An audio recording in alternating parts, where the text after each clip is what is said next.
Du wachst auf und es ist sofort da. Dieses Gefühl, dieses Drücken in der Brust, diese Unruhe, noch bevor du weißt, was der Tag bringt. Und du hast schon vieles versucht. Atmen, ablenken, positiv denken. Und manchmal hilft es auch ein bisschen. Und manchmal überhaupt nicht. Und heute zeige ich dir etwas anderes. Keine Technik gegen die Angst, keinen Trick, sondern einen Weg, den dein Gehirn lernen kann, der tiefer geht, der länger hält und der auch dann funktioniert, wenn dein Leben gerade wirklich schwer ist. Er heißt Dankbarkeit und bitte sei nicht jetzt genervt. Dieses Wort Dankbarkeit löst bei dir wahrscheinlich Dankbarkeitsbücher auf. Es ist ja ein riesiger Hype um das Thema Dankbarkeit. Und Dankbarkeit ist kein Gedanke. Echte Dankbarkeit ist ein Gefühl. Und das ist ein Gefühl, das du trainieren kannst, wie einen Muskel. Ich frage meine Klienten häufig, was ist das Gegenteil von Angst? Nicht ganz leicht, oder? Und neurologisch gesehen ist Dankbarkeit das Gegenteil.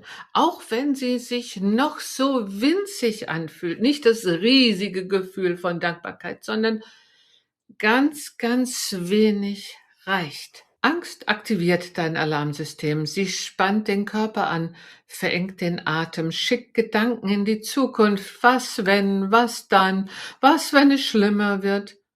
Dankbarkeit ist das Gegenteil.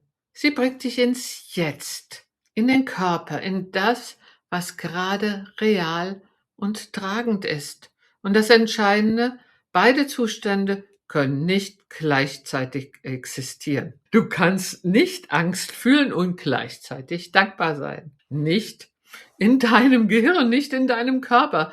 Das ist kein spirituelles Konzept. Das ist Neurobiologie. Und in meiner Praxis erlebe ich das immer wieder, dass Menschen kommen und gegen die Angst kämpfen, bis sie total erschöpft sind und sagen, Frau Zettmann, ich kann nicht mehr. Ich bin total erschöpft und ich weiß nicht, was ich tun soll.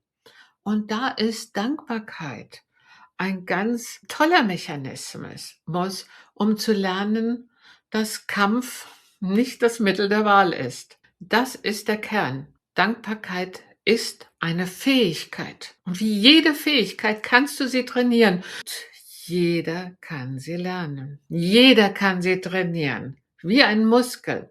Und je öfter du ihn benutzt, desto schneller und leichter findet dein Gehirn den Weg dorthin. Und das ist das, was ich dir heute mitgeben will und wirklich ans Herz lege. Du trainierst Dankbarkeit nicht dann, wenn du sie brauchst. Du trainierst sie vorher. Fang vielleicht abends an, noch bevor du einschläfst. Nicht mit einer langen Liste, nicht mit dem Anspruch, dass sich etwas ganz groß anfühlen muss. Nur eine kleine Frage, wofür bin ich heute dankbar? Und dann lass wirklich die winzigsten, kleinsten Dinge zu. Ein Gespräch, das gut war, das Essen, das geschmeckt hat. Jemand, der mir heute geholfen hat, vielleicht nur 2 Minuten. Ein Kinderlachen, das Licht am Abend, ein Moment, in dem du durchgeatmet hast. Das sind keine Kleinigkeiten, das sind Anker. Dein Gehirn prüft jeden Abend, was war heute real und gut. Und je öfter es diese Frage beantwortet bekommt, auch mit kleinen Antworten, ich betone es hier ganz extra, ganz witzigen Antworten, desto mehr beginnt es, Gutes zu suchen statt Bedrohung. Das ist nicht positives Denken. Das ist Neuroplastizität.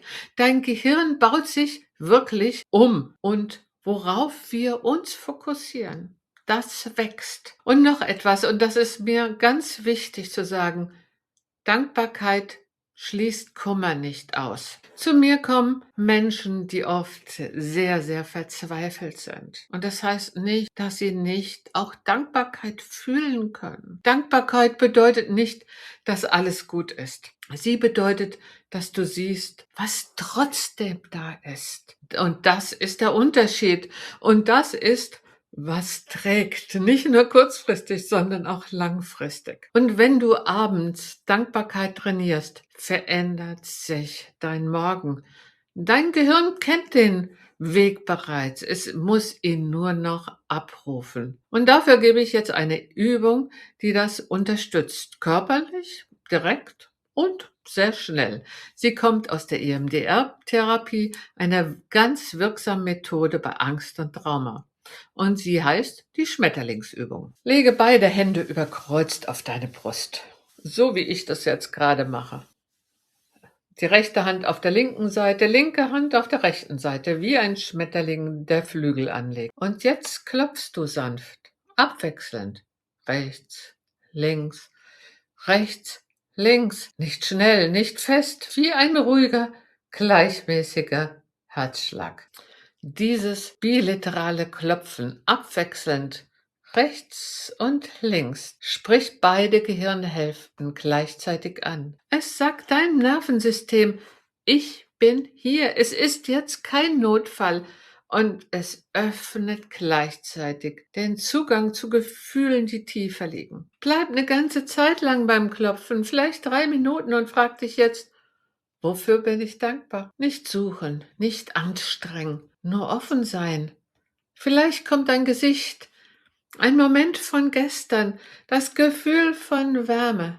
Und wenn dieses Gefühl da ist, nur ein wenig, klopf weiter, lass es einsinken.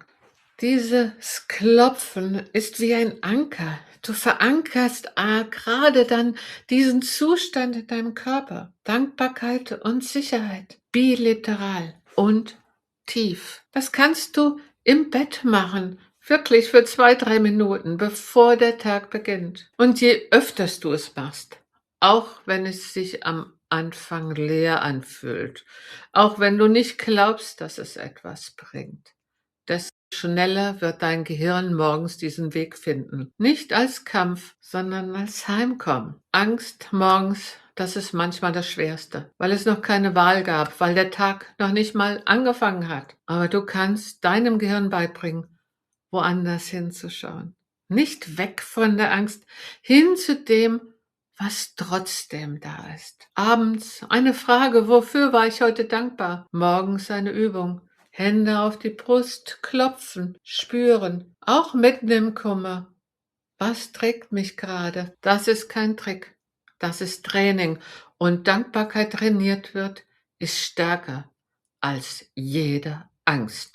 Glaub mir. Viel, viel stärker. Ich bin Birgit Zottmann, ich bin Hypnosetherapeutin in Frankfurt und helfe Menschen dabei, aus alten Mustern herauszukommen. Und wenn du merkst, dass Morgenangst ein Dauerzustand ist, dass da mehr dahinter steckt, dann lass uns reden. Den Link zu einem kostenlosen Erstgespräch findest du in der Beschreibung. Und wenn dieses Video dich berührt hat, teile es. Es gibt Menschen in deinem Leben, die genau das heute brauchen. Bis zum nächsten Mal. Tschüss.